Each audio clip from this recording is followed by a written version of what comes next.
now's the right time to stand up for freedom? Could it be when you start to feel creating children who'll inherit the pain and the debt of this nation and be slaves to the banks that cause hyperinflation, who are masters of commerce, lies, and bad legislation?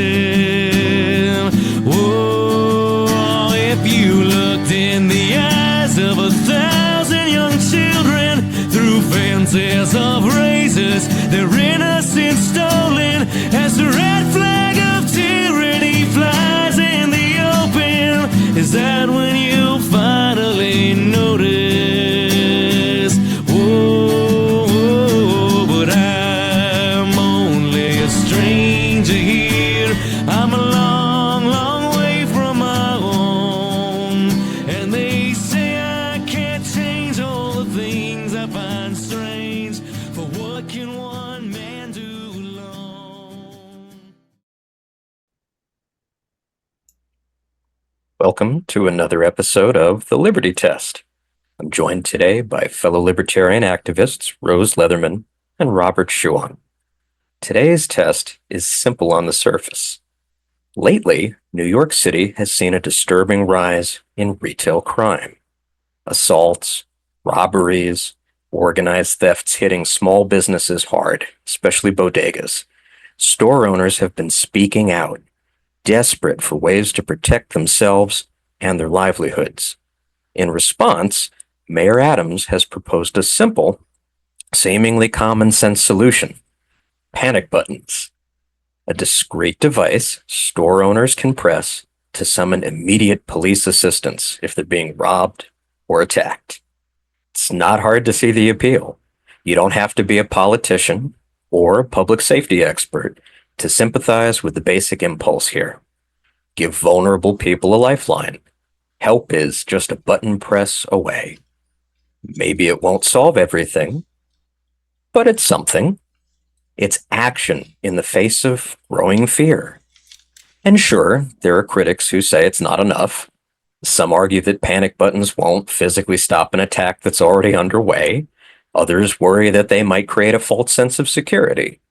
Maybe, a reasonable person might say, we should fund some studies. Maybe we should look to see if this kind of policy has worked elsewhere. But even so, at a basic human level, it's hard not to nod along.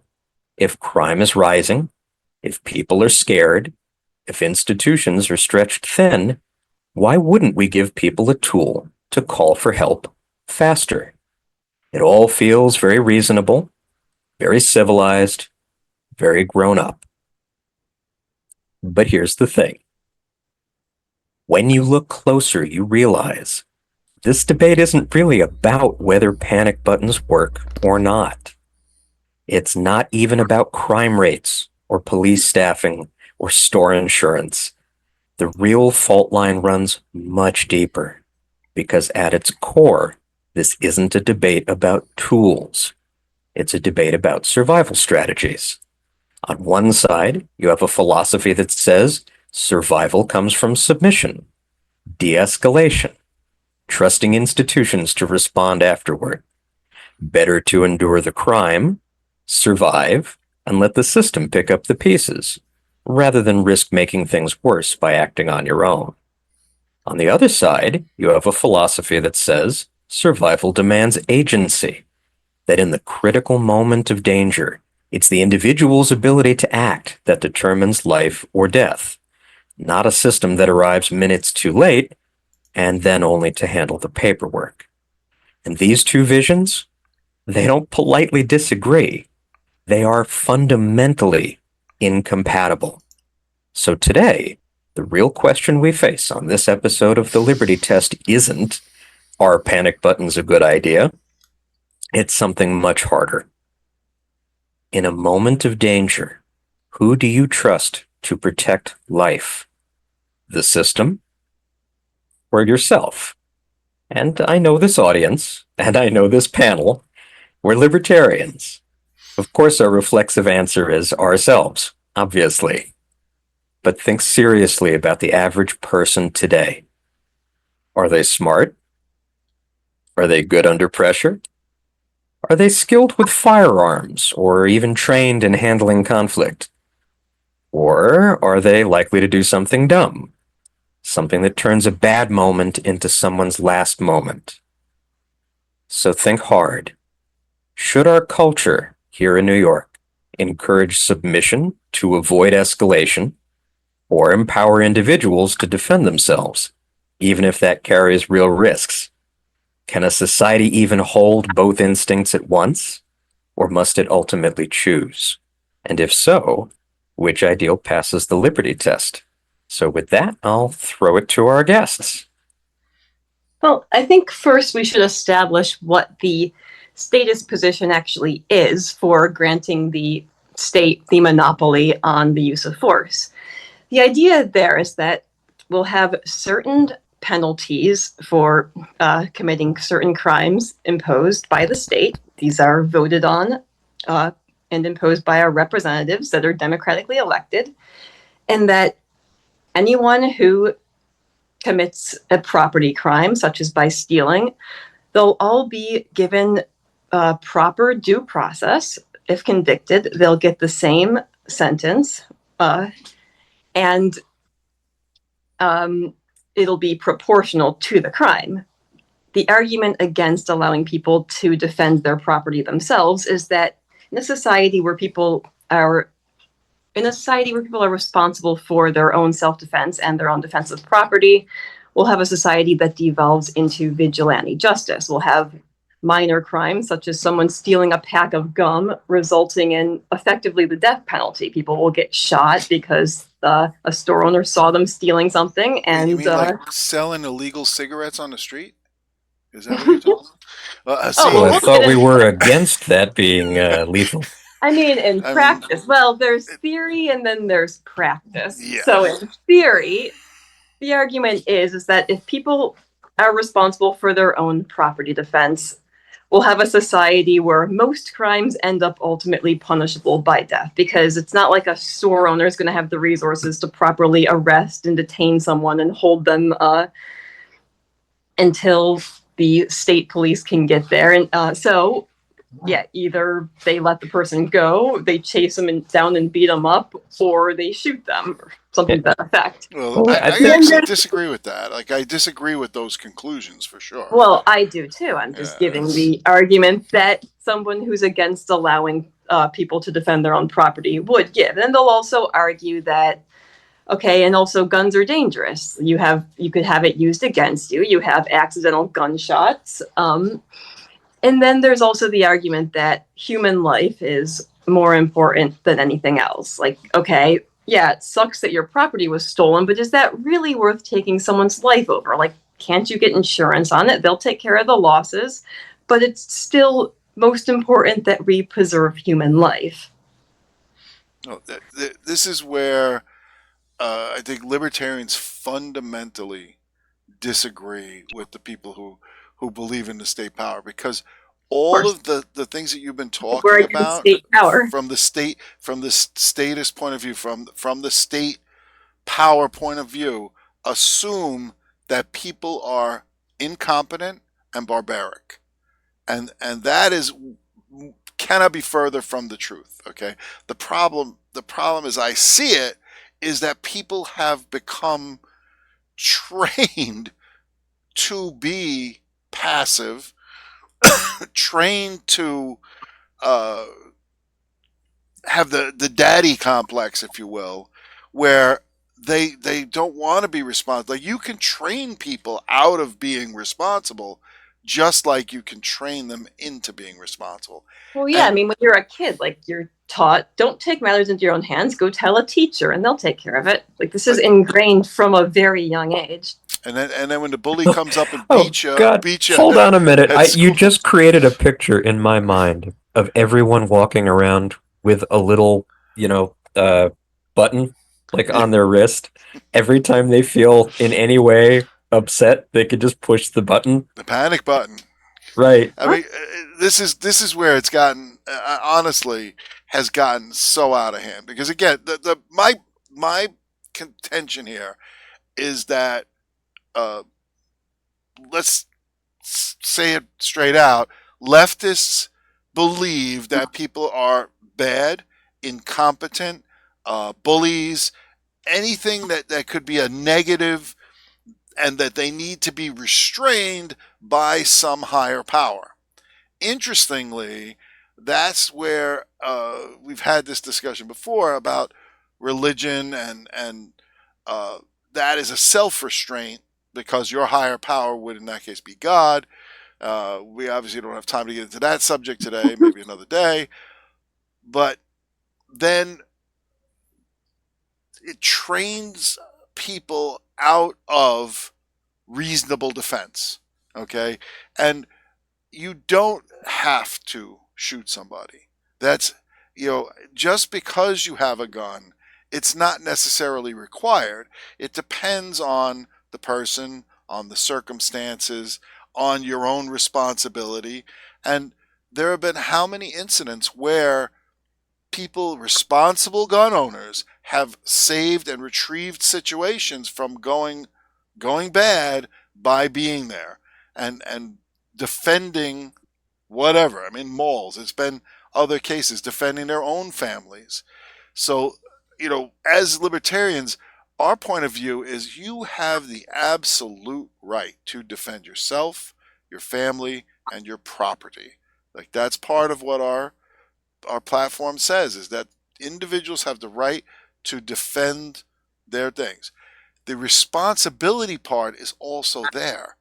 Again, if you believe that people are responsible, then they would get training, okay? Not being forced by the state, they would get training because they want to be responsible gun owners. It doesn't, and by the way, it doesn't have to be a gun. Okay, I grew up in the Bronx. Pepper spray could Okay, be. the baseball be a bat was a really dog. good tool of self-defense back in the day. I Yeah. mean, and you wouldn't want to go after a bodega, because once the owner came out with the baseball bat, half the neighborhood would also get there. And yeah, you might get some lumps, but you'd also be restrained until the police came to cart you off to jail. Right, You that's an argument for community, which I think is also lacking Well, when but in a it's- society where people have been trained to rely on the state. But I was going But to when say you that abdicate your responsibility and hand it over to the state, then how do you gain community? Okay. Wait a minute. I want to make sure we're doing full justice to the liberal perspective here, because to someone's, Justice is, I'm using that word. I want to have, the to someone progressive- steeped in their worldview, what we're talking about, the encouragement of individual action in violent situations, it isn't just risky, it's dangerous in a way that, to their mind, could unravel civilization itself. Well, right? they'll argue then that robbers, like if the store owner has a gun, then won't the robber also bring a gun, and things will Yeah. just They already do. Well- They already bring guns. When in actuality, though, like if someone knows that a store owner is likely to be armed, they're more likely to stay away. Exactly. You know It's a that, deterrent. yeah. Yep. All right, stop libertarianing for a minute here and tell me what you think of this, because the liberal frame Knowing has someone it where prohibited violence. from defending themselves is kind of an invitation to do it. One would think. What you're proposing is mutually assured destruction, and personally, to a lot of liberals, that sounds barbaric, right? Violence is something that should be systematically reduced through collective norms, trusted institutions, and centralized conflict resolution mechanisms, right? Not the threat of personal retaliation. So the liberal doesn't necessarily have to believe that people are weak, but they do assert that people are impulsive, they're emotional, they're subject to fear, anger, they make mistakes. And in a crisis, the chances of escalating violence are far higher when individuals try to make snap judgments on their own, right? So from their point That's of their view, point of view, yes. what holds society together is not raw bravery or bravado, or the fact that you're going to mess somebody up if they mess with you, but it's a collective social contract, right? Their thinking would go, when something bad happens, you don't take matters into your own hands. You endure, you call for help, and you let the trained professionals who are neutral, restrained, and accountable handle it. right? So they genuinely fear that the moment you encourage individuals to act, you begin a chain reaction of escalating violence. You get vigilante justice, there's mistaken identities, bystanders get harmed, you get revenge cycles, and liberals would say that institutions, for all their flaws, are designed to be slower, cooler, and more deliberative than any one human caught in the panic of the moment. And that even if the system isn't perfect, trusting the system is the lesser evil compared to the chaos that might erupt when frightened, fallible individuals are left to make their own survival decisions. So when they advocate what we would consider submission, what they would call de-escalation, when they advocate for pressing a panic button instead of resisting, they aren't in their own minds advocating cowardice. They're advocating the maintenance of a fragile, precious peace that's built on restraint, trust, and a long, hard-learned fear of what happens when violence becomes decentralized. And to them, our insistence on personal agency doesn't sound like freedom. It sounds like a return to a more primitive world where justice is brutal and arbitrary and personal, not calm, impartial, and communal. Right. Well, I think there is one thing that's important to establish, like per the libertarian perspective, like, okay, there is a such thing as proportional retribution, and that's what any society that's worth living in would advocate.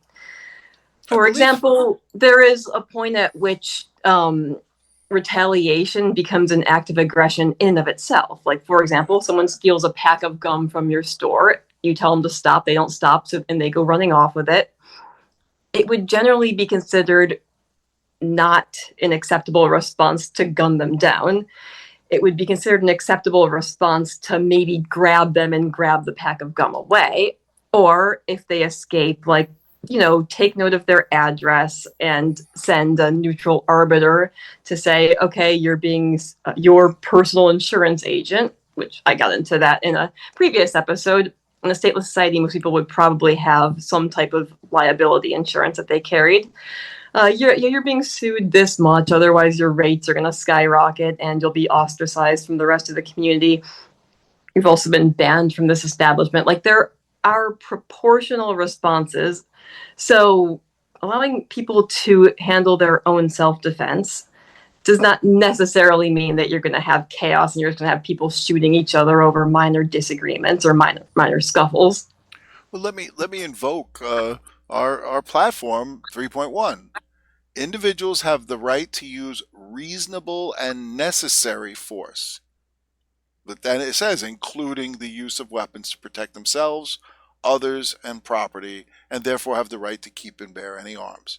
Right. So if someone pulls a gun on a shop owner and demands money, they may be justified in defending themselves with deadly force. Someone just grabbing a pack of gum and running, probably not. Like, there are degrees of that's again. Wait a minute. What about the case in Queens last May? The guy's name was Nitesh. There was an attempted beer theft, and Nitesh, who was the clerk, fatally stabbed the thief. I think he was attacked, but yeah, wasn't he? I thought he was attacked with.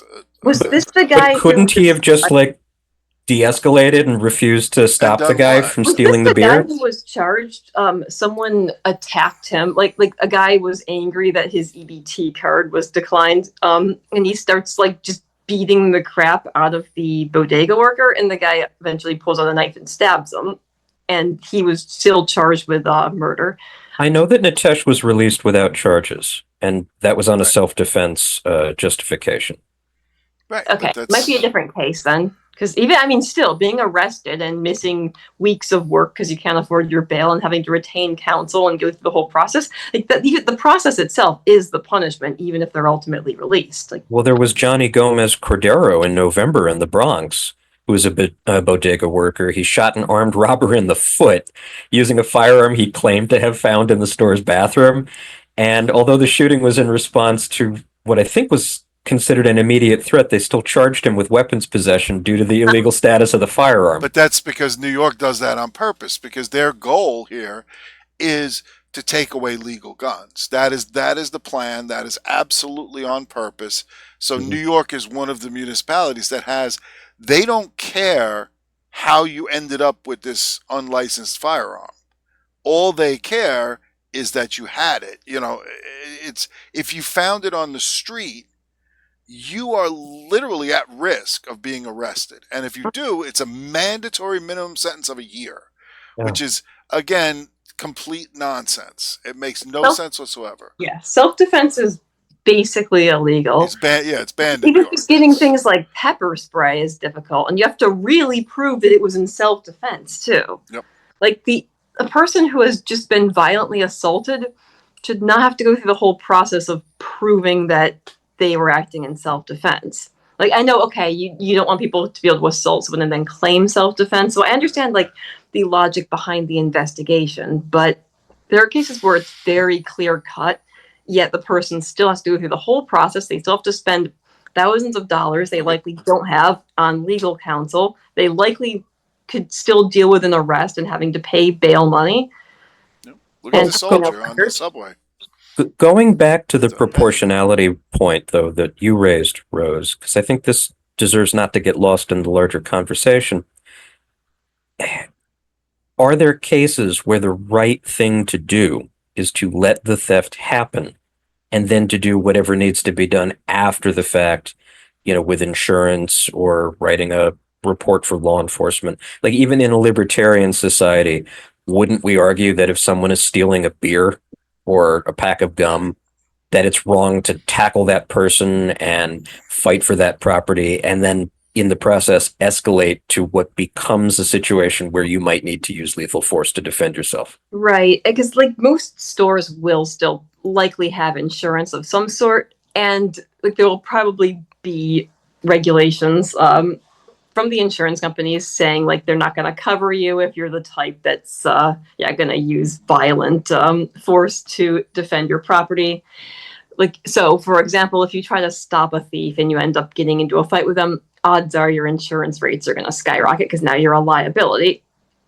But and also, like I pointed out, yeah, it may be worthwhile to just let the thief go, try to find them after the fact, and try to file legal charges or sue them, or again just write it off as insurance. But the idea, though, is that people are not completely blocked from defending themselves the way they are under the current system. But doesn't this undermine the entire argument Bob was making for deterrence? No, it's not, because you can respond. Okay, again, reasonable, and that's why I don't normally use the term retribution, because anybody who is trying to get retribution, that's mistaken. Okay, that you should not be doing, because retribution implies that you're trying to get even for something that's being done, and that's not what this is. You're responding to a direct threat, So, but is the threat to you, or is it to your chewing gum, which is insured? See, again, it could be to you, your family, your property. Okay, but the response again is reasonable and responsibility. Okay, again, if somebody steals a pack of gum and you shoot them, that's on you. Okay, that I think most if not all people would say that's not reasonable. Okay, that's the highly violent reaction to what is a minor theft. Okay, but at the same time, if a guy comes into your store, waves a knife and says he's going to cut your head off, now most reasonable people would say you have the absolute right to defend yourself, and up to and including lethal force if necessary. Sounds like you're prioritizing the individual discretion that we should all have as free people. Because if we don't, we're not free. Okay, right. What it is, we're slaves to the society, and I'd like to take a little bit of time to discuss the whole plan with the panic button. Now, I was just going to ask. Yeah. Okay. I was trying to think of a good way to bring it up. Keep in mind. Okay, so let's go into little details about how this is supposed to work. Evidently, the city of New York is going to pay $1.6 million to buy 500 of these panic buttons from a company called Silent Shield. Okay, that's good. Better warn people not to go to their website. Yeah. Well, here's the problem. We decided to go and look at the Silent Shield website, and their SSL cert, the thing that makes sites secure and and keeps people from like stealing passwords and things like that. That's been expired for 2 months, since March 2nd. It is now May. Okay, so either they're not taking care of it. It makes you wonder, how competent is this company? Also, let's take a look at the money. So great, if a business owner would like to get a panic button, absolutely go for it. That's, everybody wants to have that bit of extra protection. And why the police don't work with the community already on something like this, I don't know. But each one of those costs approximately $3,200 when you average out the number of units and the $1.6 million price. So first questions I would have is, who's getting all this money? And is it Silent Shield? And were there campaign donations made? Were there other considerations? Why wasn't it just offered through several different companies? Was it typical New York, put it out for bid and basically everybody bumps up the price by a factor of 10? Like, this is a weird kind of action for them to take, and it seems very, very expensive. The other problem you have with that is, and let's say all of this, okay, fine, forget about the money, forget about the quantity, forget about the fact that if you were to put one of those at that price in every single household, it would cost you $10.5 billion in New York City. $10.5 billion to put those in. Okay, forget about all that. Forget it. What happens if you go to push the panic button and the criminal sees you or realizes what you're doing? What do you do then? Oh, well, the criminal gets scared because they know the police will be there in 3 hours and they Yeah, run away. exactly right. I think that's probably part of the argument, right? Oh, it'll be a deterrent knowing that they have a panic button and the cops might show up in a few hours. And make them do paperwork. Criminals hate paperwork. Yeah, I mean, this is where, like, when you start looking at some of these things and the consequences and the side effects, it just makes no sense. Okay, let's go back. Let's look at the banks. Banks have those. Every bank has one of those. They usually do respond, but that's because those are banks. They're heavily banks. connected. Yeah, but they have cameras. Don't they have private security also, which often responds first? Interesting, right? And some of those private security are armed. Isn't that strange? And they also don't maintain a lot of valuables on site anymore. Right. I think precisely because it was so hard to secure in an insurance environment, because with insurance, it's actually easier not to have that shit where people can steal it than it is to spend the money necessary to protect it. A lot of stores, they just don't they'll have a sign saying employees do not have the code to the safe. Yeah. I'm sure. Go to the bank and try to withdraw $3,000 cash. Oh yeah, they'll tell you. Well, they have that. I mean, you don't have it on hand. It's interesting because they actually do calculations to say how much money, on average, people withdraw or deposit during a day. Okay, you're right. Actually, what they're trying to do is make us okay with not having cash, but that's a whole other conversation. That's a whole separate episode. To have cash on, and to not expect the bank to have your money and to deter you from taking it out. But anyway, no, the idea behind the panic button, it's all based entirely on the idea that the system actually works as advertised, that you'll be able to press a panic button. The police will see the bodega down the street just hit their panic button, and they'll take this very seriously, and they'll show up within minutes and arrest the mugger who's holding the place hostage. They'll save the day. They'll be celebrated as heroes. Everyone applauds them. The end. In actuality, there are home security systems that already do this. They have panic buttons where supposedly it summons, it contacts your security. They call the police for you. What happens is these get so many false alarms that the police do not take them seriously at all. They're pushed down to the absolute lowest priority if the police show up at all. Like my parents' house had one of these. I think at one point, Yep. like the security alarm accidentally summoned the cops. Like hours later, a lone cop shows up at the door saying, "Yeah, we got a report that your security system went off." And we're like, "Oh, sorry, we didn't know about that." But like they don't take them seriously because 9 times out of 10, it's not even a real like it's a false alarm. Well, also, they know that by the time they arrive, whoever has done this, even if it's not a false alarm, is long gone. You know what I mean? They're not Right. sticking around.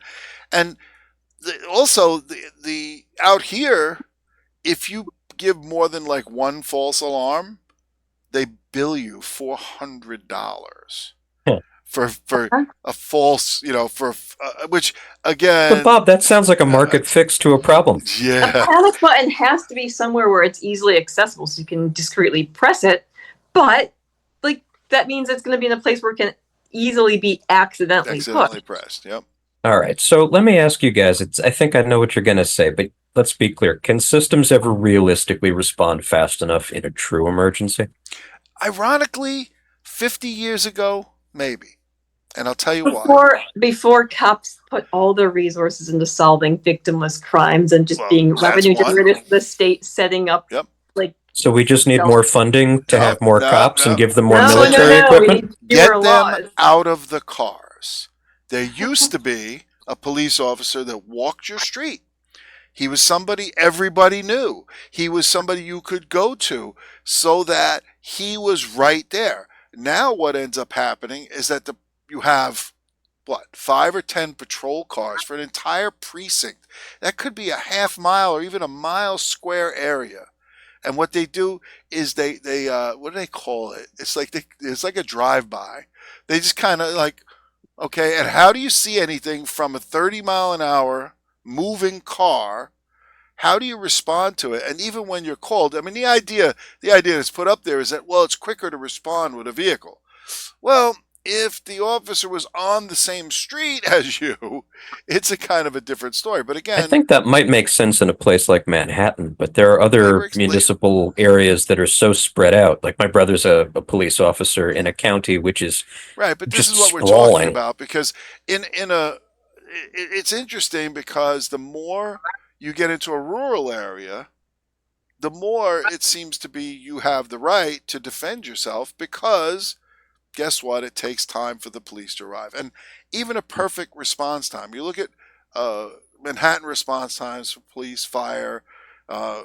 It depends on when, where, but it can be anywhere from 5-6 minutes to who knows, and this is where, but there's a fundamental issue behind all of that, because I don't care really about the response time, the squad cars, all of that. You're talking about expected response times, though. Like I'm asking in a true emergency, though. Like there are situations like the pack of gum being stolen that I don't think count, but there are cases, right? So a panic button, you push that button, it's only on or it's only off. And what's going to happen? What's going to happen when they show up and go, "The guy stole a pack of gum from me"? Mm-hmm.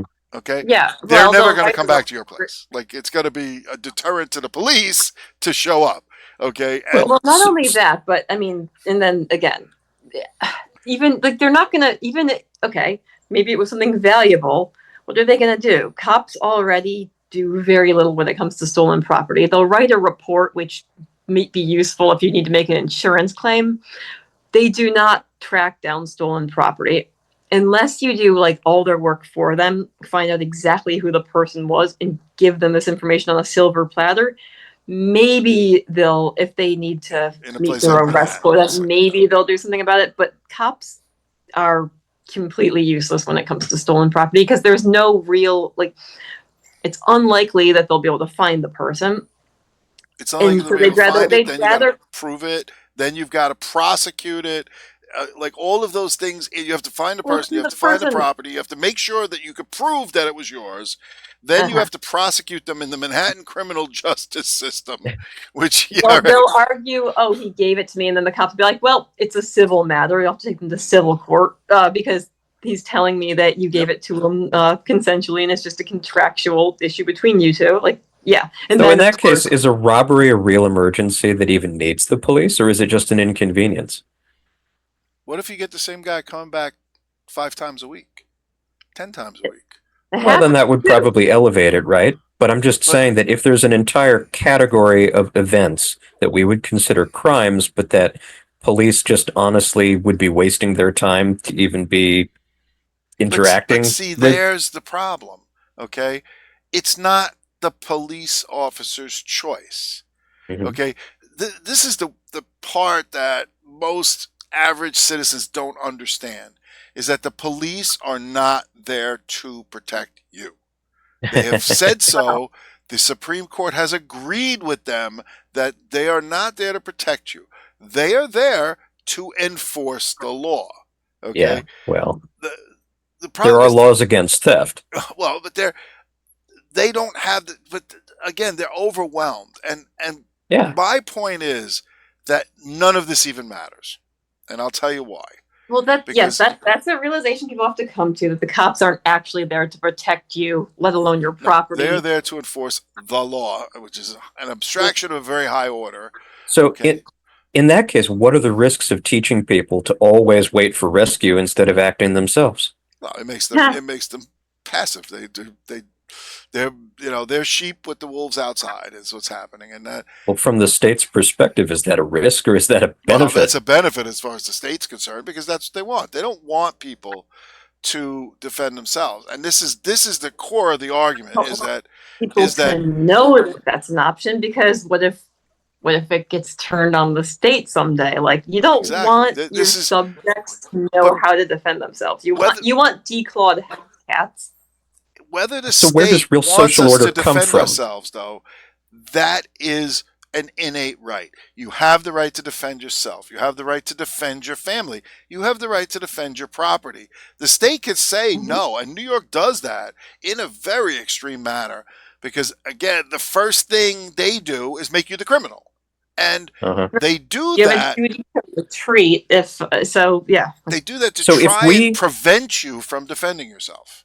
If we discourage individual action in critical moments, whether that's active defense or de-escalation or whatever, if we take the choice away from individuals, what kind of culture do we eventually create?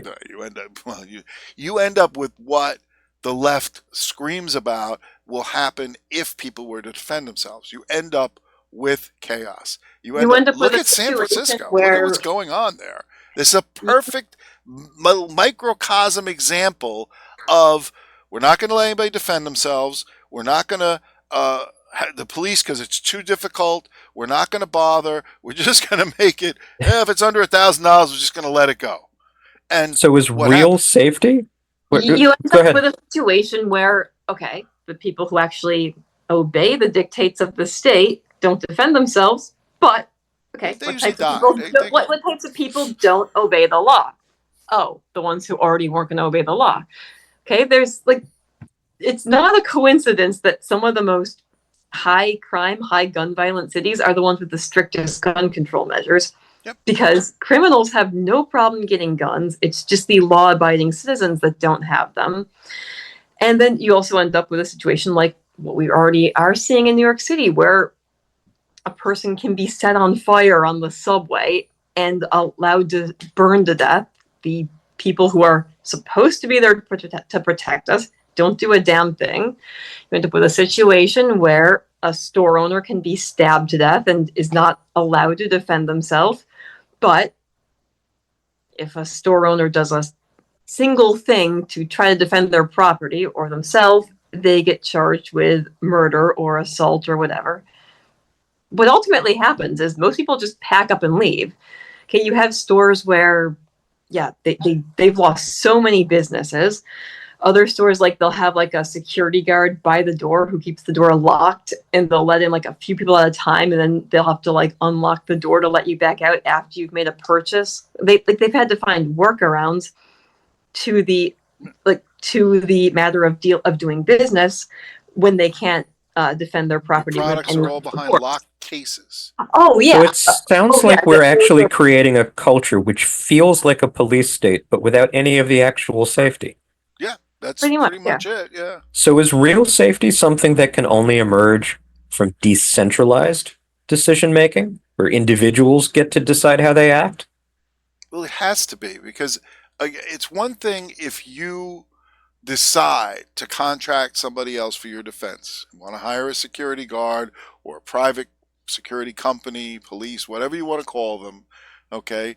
Or you have a bunch of friends, however you want to do it, okay? But if the state takes over, I'm gonna give you some examples of how the state deters people from trying to defend themselves. Daniel Penny, Bernie Getz, okay? Anybody that stands up and actually tries to defend themselves, the state will come down with both boots as hard as they possibly can. That is by design, and that is to prevent people from defending themselves. And look at what happened during COVID. Okay? Gangs running around the streets, breaking windows in stores, taking whatever they want. Mm-hmm. Okay? And store owners could not do anything. They couldn't do a single thing and about again, it. like, as I kind of like touched on earlier, the process often is the punishment. Like, yeah, Daniel Penny was ultimately acquitted, but okay, how much money? How many years Bernie gets? They convicted him even though they went through 6 juries, refused to convict him. So what they do? They ignored the grand jury. They just went, no, we're gonna put you on trial anyway. And oh, by the way, since you were possessing the gun, that's an automatic year. You can't say anything about it. And they told the jury, there's no way you can come back with a not guilty verdict because the facts are these. So you have to declare him guilty. Like, Mhm. You want to talk about kangaroo courts? I mean, that's ridiculous. They specifically choose people who can't, or they specifically choose people who don't know that jury nullification is a thing. Yeah, well, that's. Well, no, they'll kick you off a jury if you just even if you're ultimately acquitted. Okay, not only are you out whatever time you did in jail, hundreds of thousands of dollars, but you're also still opened up to civil lawsuits, which is what's happening with Daniel Penny, like the father of the guy who never had any interest in his son's life until his son ended up dead, and it's a opportunity to capitalize off of it. Now chasing lawyers. So. Yeah, now he's gonna sue him in civil court. Like, yeah, it's ridiculous. So, but you know what happens is it's ironic because the movies, okay, if you've watched some of these action movies, okay, what happens when people are victimized too many times? What do they do? Like, and it's because it's interesting that this happens in the movies, but then people are being told don't. But what happens? The movies are fantasies, and they allow people to live out actions they never intend to take. It's mental porn. Right? Yeah. Wouldn't it be great if someone kidnapped your daughter and you could track them down using your very particular set of skills and do all these horrible things? But I will say to you that's a psychological thing. Okay. Well, people understand the concept of. This is my family. I have the right to defend them.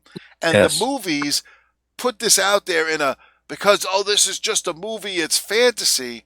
But in some sense, it is real. The fact that if somebody hurt your family, okay, maybe you wouldn't do anything about it. But I guarantee you the impulse would be there. Okay. Bob, this is such an important point that I don't want it to get lost here, because I think we need to challenge our viewers to recognize that people cling to broken systems that they know are broken. Yep. And I think there's a few different reasons why. So let me ask you guys, is part of the loyalty to institutions not really about safety, like thinking that the institutions are going to keep them safe, but maybe about preserving a shared moral identity? You know, that if someone defends themselves without permission, like, does it threaten more than just physical safety? Does it threaten the entire social narrative that, like, good people trust the system? Yeah, that's part of it. It's a psychological conditioning. It's also pure laziness. People don't want to bother. This is the same thing. Do you think so? Because I think there's a fear that without people obeying the law, everything would just collapse into violent chaos. I think they're so afraid of that, they don't want to be the first ones to take that step. I think they're terrified of what life would I look think like they've been without these trained that way. institutions. I really believe they've been trained that way. I mean, They've been taught to think that it can always get worse, and but what we have is at least predictable. Because what's worse, living under an oppressive criminal gang where you at least know what the rules are and know as long as you don't cross certain lines, you'll probably be okay, or living under a society that's unpredictable where you never really know what the rules are going to be depending on which faction is in power, and yeah, where it's just you never know what to expect on a given day. You're right. I think people have a psychological need to believe that the system still works, which means what you're saying, stability, predictability, even if it's broken. Right. I mean, you see this, like people living under extremely tyrannical regimes. Like you saw this, there was a term referred to as hypernormalization that was coined during the final years of the Soviet Union, where people were well aware that the system was collapsing all around them. However, they had been, from years and years of being dependent on the system, like they could not imagine life without it. They had no idea what they were going to do without the system. So everyone just kind of carried on as if things were working just fine because they did not know what else to do. That is such a key point. So that begs the question, based on the Soviet Union experience, can a culture based on this type of submission to a fantasy even survive long term? Yes, they had a thriving black and gray market. They had networks of people who were bringing in goods that people needed. That's actually probably why it lasted as long as it did. Yeah, that kept it alive longer. But I'm saying if a society trains people to submit instead of to act, what are the long-term consequences for the survival of that society? Depends. Can people see through it, and can they network with one another and learn strategies to live without it? So you're saying we don't have to wait for it to collapse fully to build the parallel systems necessary to survive? Waiting for it to collapse will doom a lot of people. So the sooner people can start networking and start building up alternatives, the better. If people wait till it collapses, I mean, things are not going to go well. I mean, same as when the Soviet Union collapsed. I mean, what happened? People had been taught to be dependent on the extremely poorly run state services, but that was all they had because everything else was systematically outlawed or made otherwise impossible. People had to rely on the state. And then once the state collapsed, what happened? I mean, the previously state-run institutions were sold off to politically connected corporations. People were not even getting their food rations anymore. They were not given a way to transition back, though, to for example, living in a market-based society. Like everything was just cut off, and they were not given alternatives. Like things like the life expectancy actually declined. I mean, the fact that people are trained to obedience, and this also goes into schools and everything else. I mean, there's an incident from 1876. Okay, most people have heard of it. It's called the Northfield, Minnesota raid, and let's see, it was called the James Younger gang decided to rob not one bank in town, but two. There was only one problem. When they did that, the alarm went up, and half the town came out against them. And the gang was shot to pieces. I mean, I know a couple of them were killed. They ran off, and they were chased by the entire town. Okay, do you think that they had another raid after that? No, because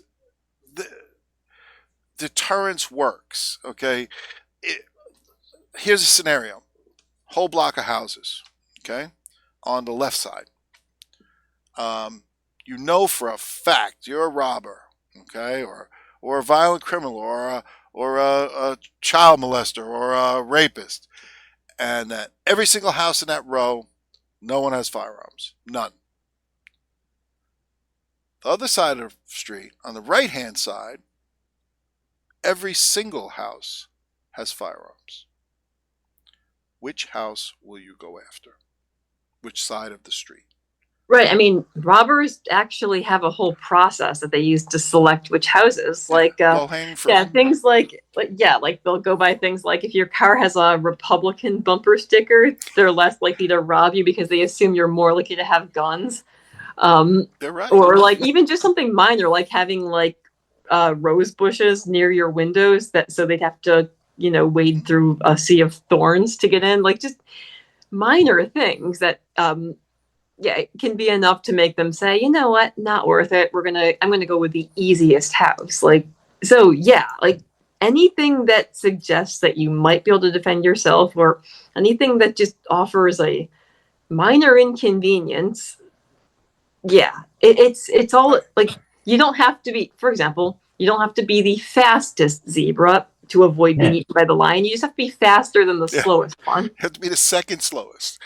And then, I mean, look, it's the same idea as a bully. A bully does not want to fight you. A bully wants to beat you up. That's what they want. They don't want resistance, okay?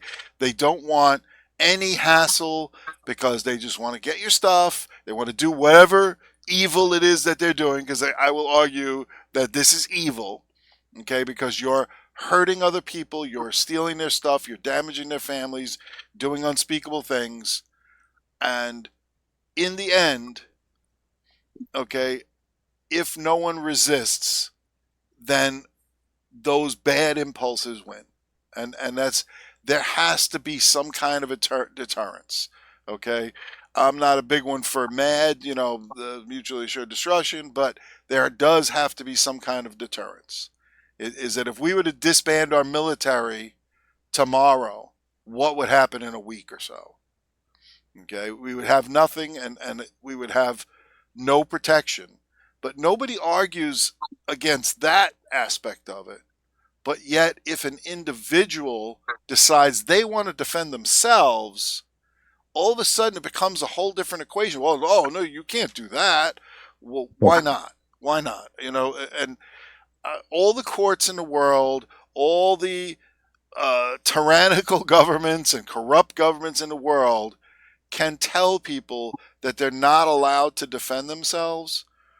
But this is where it devolves into violence, is when it becomes bad enough, the people will then basically take that right back. And it's bad. I feel like we've reached that point already. A lot of people are a lot more conscious. They're a lot more safety conscious and a lot more thoughtful. Even on the left, I have some close liberal friends and family in New Jersey who were just talking about potentially thinking of maybe buying a gun. I mean, the left in general are pro-gun. The progressive liberal Democrat types are the ones that have been taught, oh no, guns are bad. These are progressive liberal Democrat types. Right, well, yeah. But when it impacts you personally, things have gotten bad enough that it is. Yeah. People that's what it is. Most people who are the most anti-gun, they're people who have lived extremely privileged lives. They live in these nice suburban neighborhoods where, various people within the community are probably personally connected to the cops. They're politically connected. So the cops, they actually could face repercussions if they fail to help the people from their community. So they have reason to actually show up if the police are called. In other words, like, these are people who can't really fathom being physically threatened.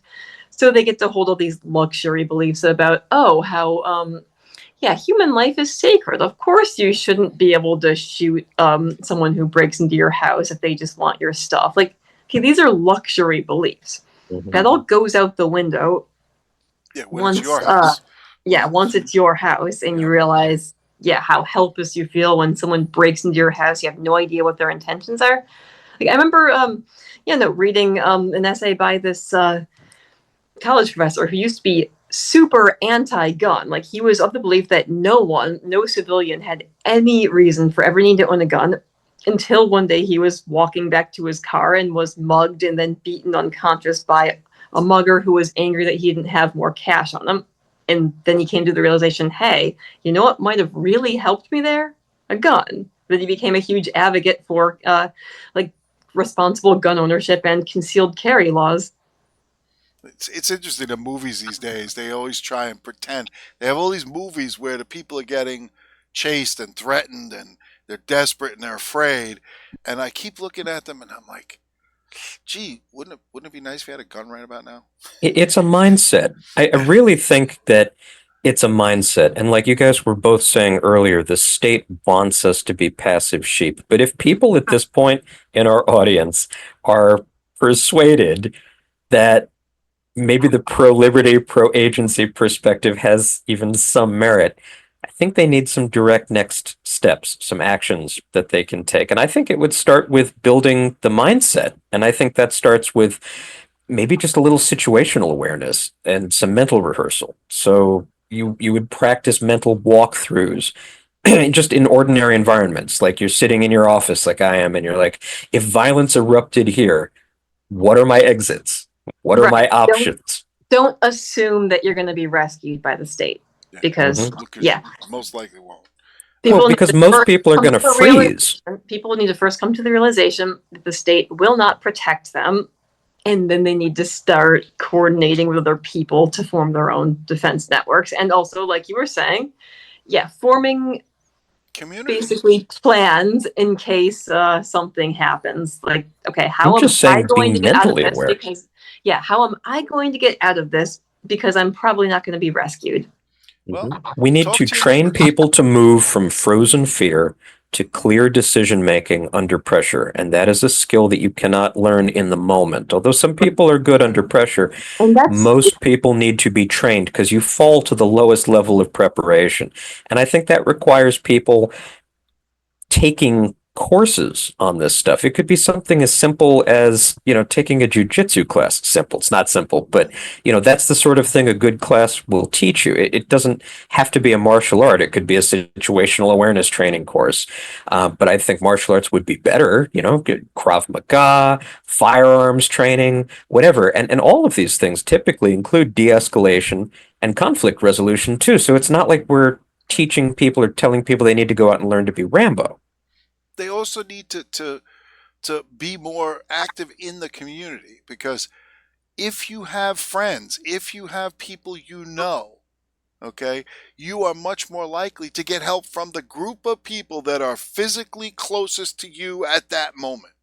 Okay, you see that a lot, especially in rural areas and even in the suburbs, where if you know all the people on your street and something goes wrong, any kind of an emergency, a hurricane, anything, everyone gets together. They all take care of each other.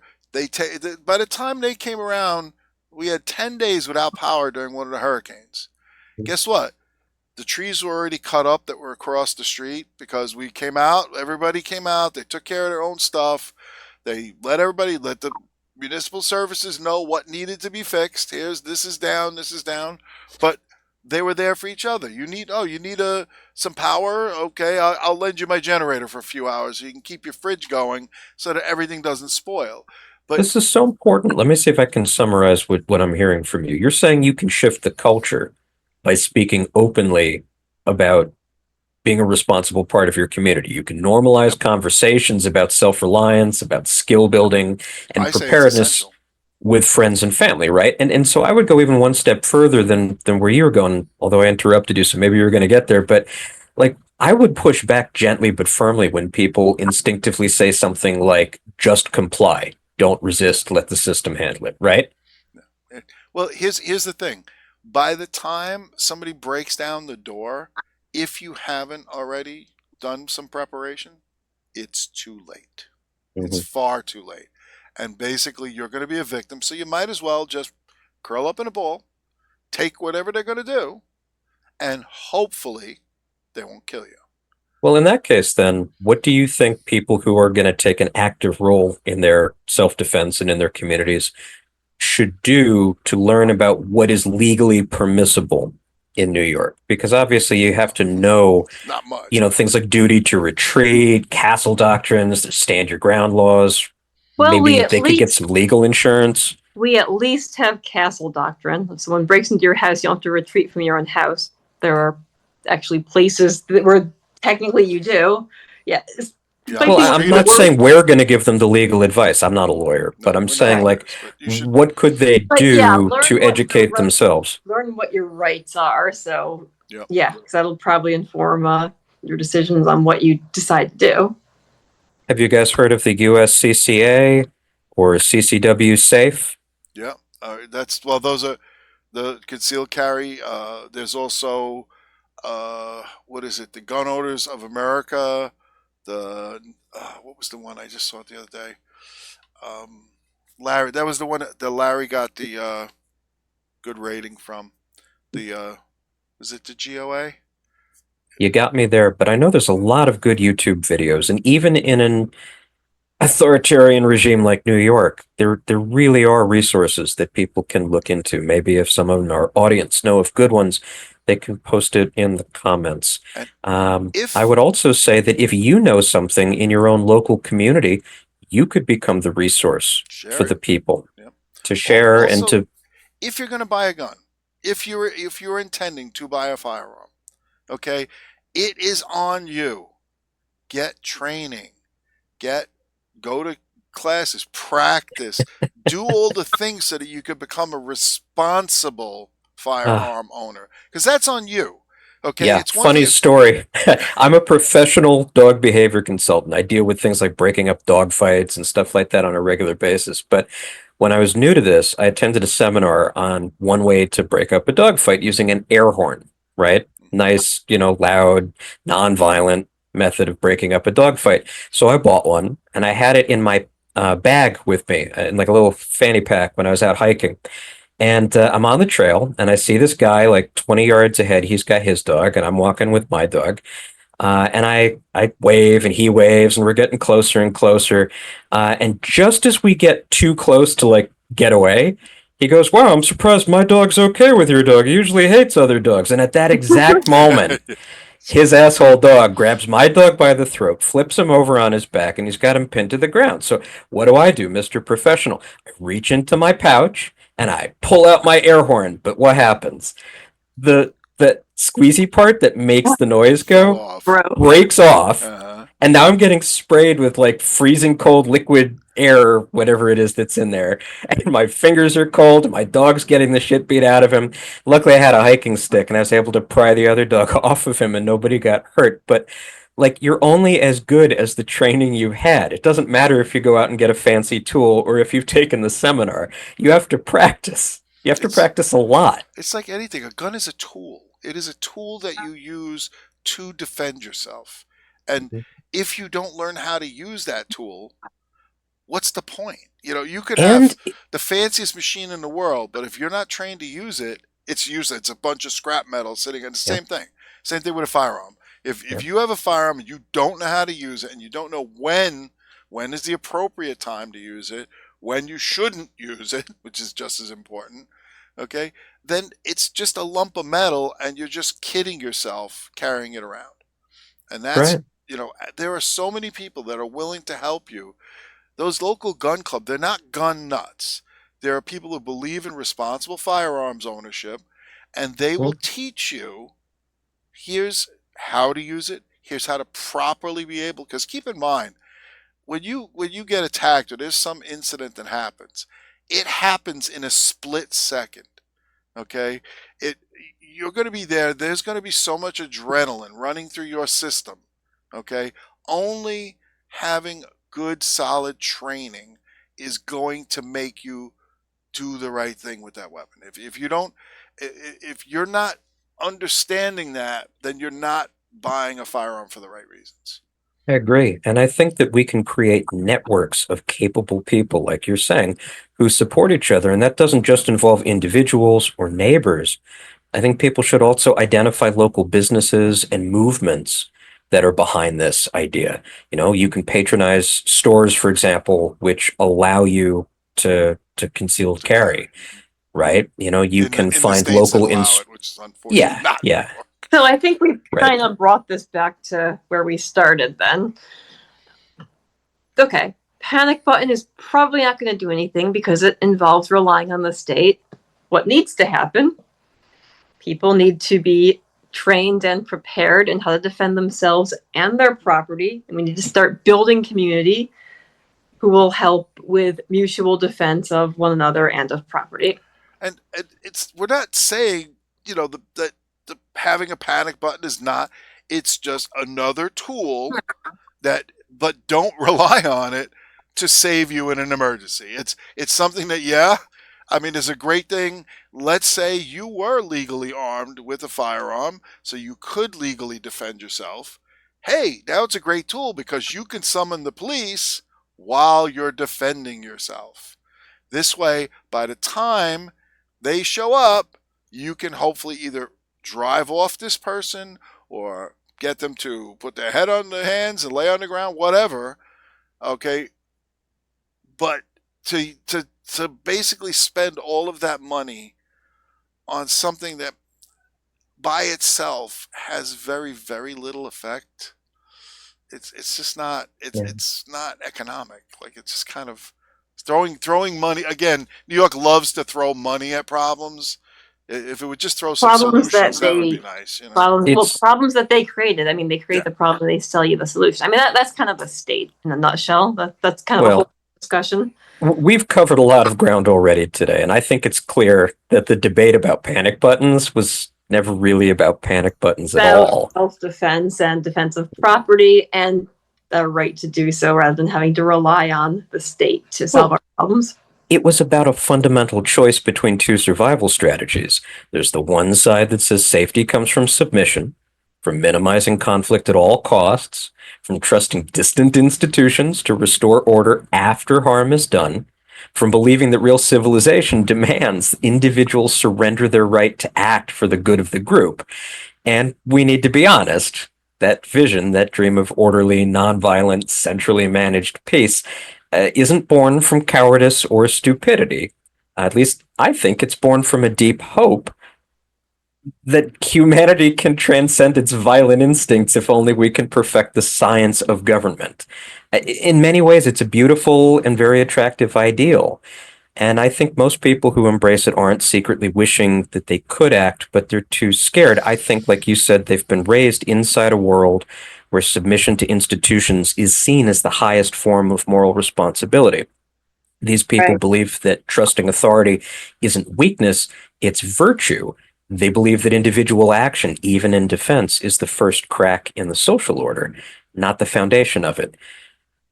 And but politicians and then you also have security details.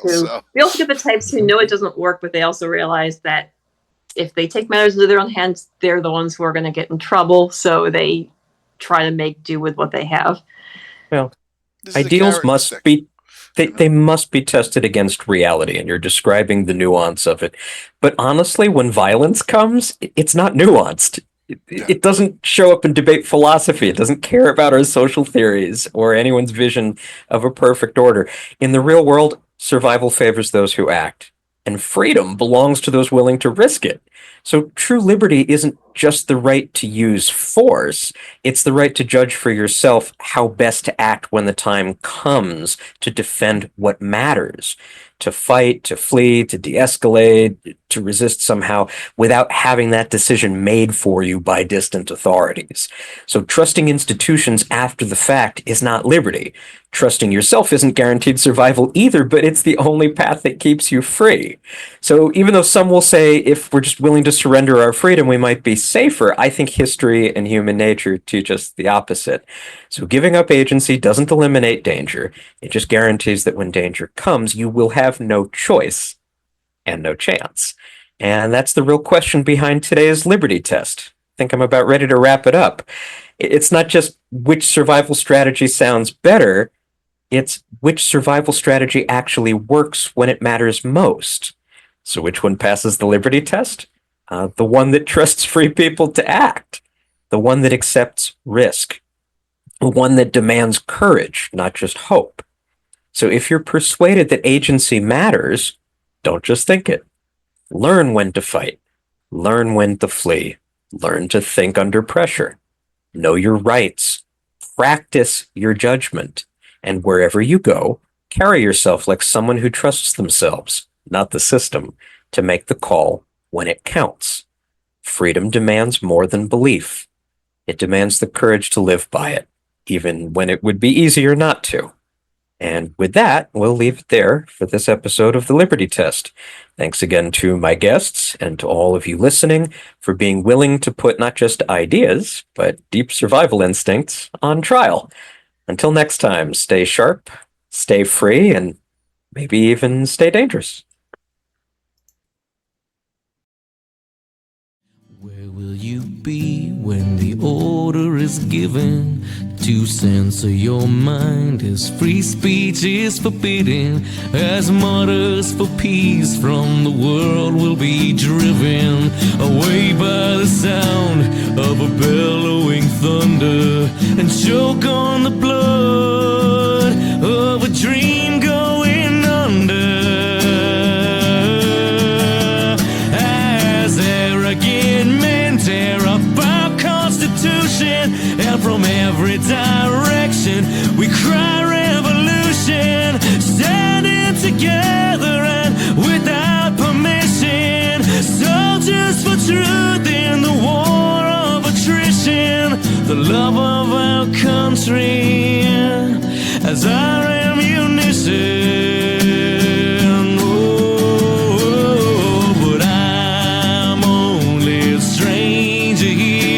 I'm a long, long way from my home, and I'm going to change all the things I find strange, for I am not one man alone. Yes, I'm